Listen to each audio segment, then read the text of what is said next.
Jangan lupa like, komen, dan subscribe channel YouTube TVRI Bengkulu, serta nyalakan lonceng notifikasinya.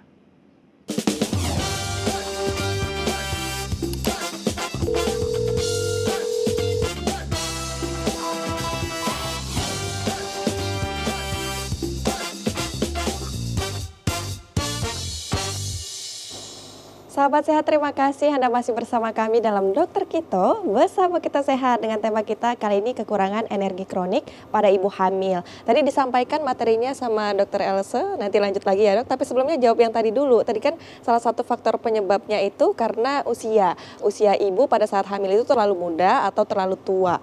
Nah itu gimana Dok? Katanya karena dari faktor usia itu jadi penyerapan makanannya itu kan bagi dua kan. Nah itu ada mitosnya Dok, katanya kalau misalnya makan itu dari porsinya satu karena ada dua nih, karena ada janin di kandungan jadi porsinya harus dua. Nah itu benar apa enggak sih Dok? Sebenarnya ada yang miss ya di sana ya. Maksudnya memang pada ibu hamil jumlah kalorinya akan lebih besar dibandingkan waktu dia tidak hamil. Tetapi nggak 2 kali lipat juga dari kalori awal dia sebelum hamil. Nanti akan detailnya ada nanti di slide-nya Dr. Wenti.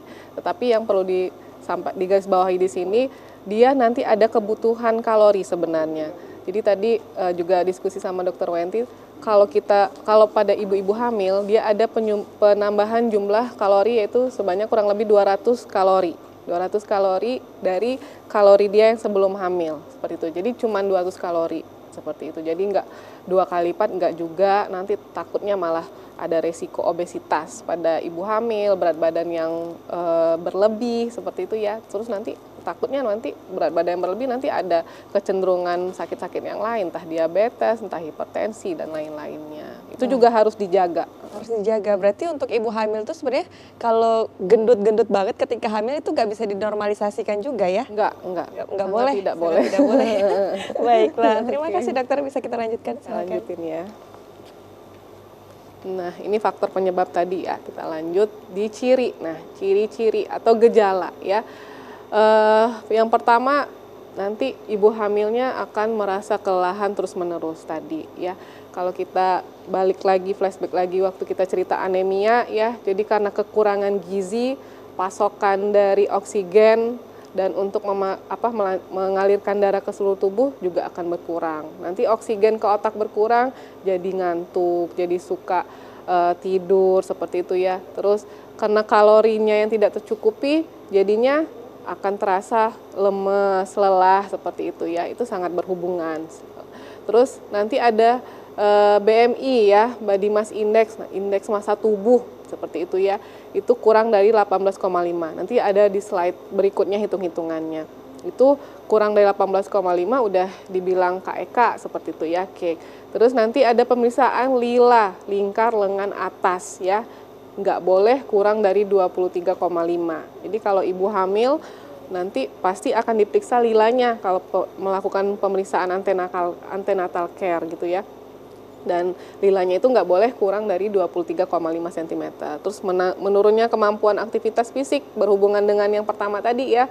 Dia karena kalori yang tidak tercukupi nanti akan terganggu aktivitasnya. Terus nafsu makan menurun, pucat dan tidak bugar ya. Nah ini tadi ya kalau kita bicara BMI seperti itu ya. Jadi sebenarnya kita itu idealnya itu menggunakan rumus ini. Mungkin udah pernah ya di episode-episode sebelumnya, ini refresh aja. Jadi BMI itu berat badan dibagi dengan tinggi badan dikuadratin atau dikali 2 ya. Jadi misalnya, tapi berat badannya misalnya saya 155 cm gitu ya, dijadikan meter dulu gitu, 1,55 baru 1,55 dikali 1,55. Nah, nanti dari hasil perhitungan ini baru dimasukkan ke tabel ini. Nah, ya, kalau yang normalnya BMI seseorang itu ada di 18,5 sampai 24,5. Ini normal atau ideal ya. Kalau kurang dari itu berarti dia kekurangan berat badan, kalau kelebihan berarti ada lagi kategori kelebihan berat badan atau overweight ya. Ada juga yang sudah masuk kategori obesitas yaitu di 30,0 atau lebih. Nah, ya. Jadi kalau mau periksa ideal nggak sih berat badan dengan tinggi badan ya, jangan jangan lihat aku perbandingannya Mbak Julia, itu kan sangat berbeda ya, dari tinggi badan udah sangat berbeda seperti itu. Nah, ini pertambahan berat badan selama kehamilan yang direkomendasi sesuai body mass index tadi ya, sebelum hamil. Terus ini sebenarnya ada di buku pink ya, kalau para ibu hamil sebenarnya ada di buku pink. Jadi nanti dianya itu membandingkan, kalau dianya dari sini pertambahan berat badannya di trimester awal ya, di 4 bulan awal itu di 3 bulan ya, di 3 bulan awal itu harus bertambah berapa? Kalau dianya normal berarti pertambahannya 1,3 kg.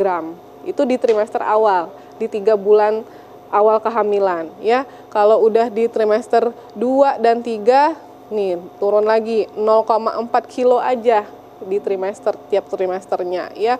Jadi kalau penambahan berat badan totalnya ada kehamilan, maksudnya kehamilan tunggal ini janinnya 1, kalau kehamilan ganda bayi kembar itu juga ada perbedaannya. Kalau bayi tunggal 11 sampai 16 kilo nih pertambahan berat badannya dari sebelum hamil ya sampai mau melahirkan. Kalau hamil bayi kembar 17 sampai 24 kilo ya. Jadi sebenarnya udah disusun ini idealnya ibu-ibu hamil tuh, dari pertambahan berat badannya berapa, perhitungan BMI sebelum hamilnya juga harus dihitung ya. Sayangnya itu kadang nggak sampai sini ya. Boleh sejujurnya sih kadang di puskesmas nggak sampai sedetail ini kami menjelaskannya.